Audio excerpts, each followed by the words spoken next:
Today we're going to talk about kinetic molecular theory and what does that mean in our studies. So first, kinetic molecular theory.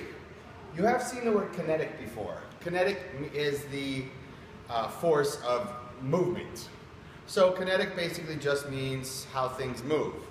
So molecular, it's basically how do molecules move.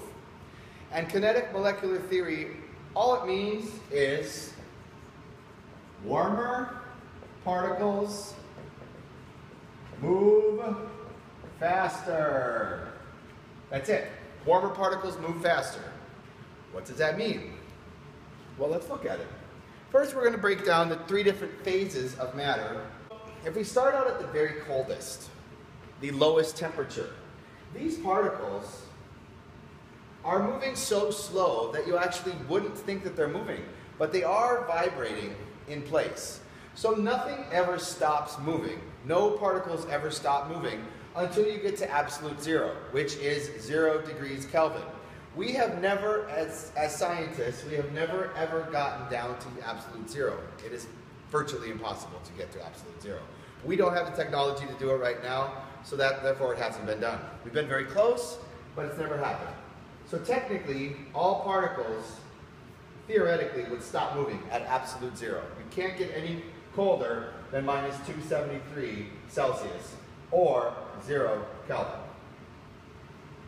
So in the solid phase, they organize into a regular geometric pattern. And those are some of the terms you might see on the regions. A regular geometric pattern.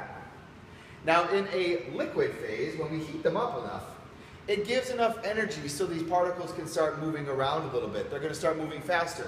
When they start moving faster, they're going to escape this crystalline form and they're going to start forming a liquid, where they will have a definite volume but not a definite shape.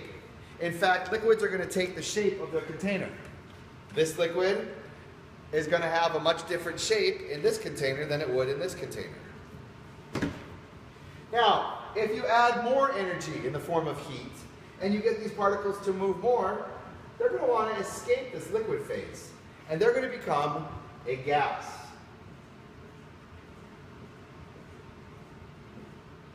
And you notice I drew the gas all evenly spaced. These particles are moving the fastest, and they're just going to keep going in a straight line until they hit their container or they bump into another particle. So gases have no definite volume and no definite shape. In fact, gases will take the shape of their container. So if you had a container, you will not see all the particles floating up to the top. All the gases do not float just because they're gases. If a gas is heavier than air, it's going to sink. However, in a container, where there's nothing else in the container, it will expand to fill that container, and this is how you would draw a particle diagram inside of a sealed, closed container. So what I want you guys to do right now is practice your practice questions. I will be checking them tomorrow. Peace out.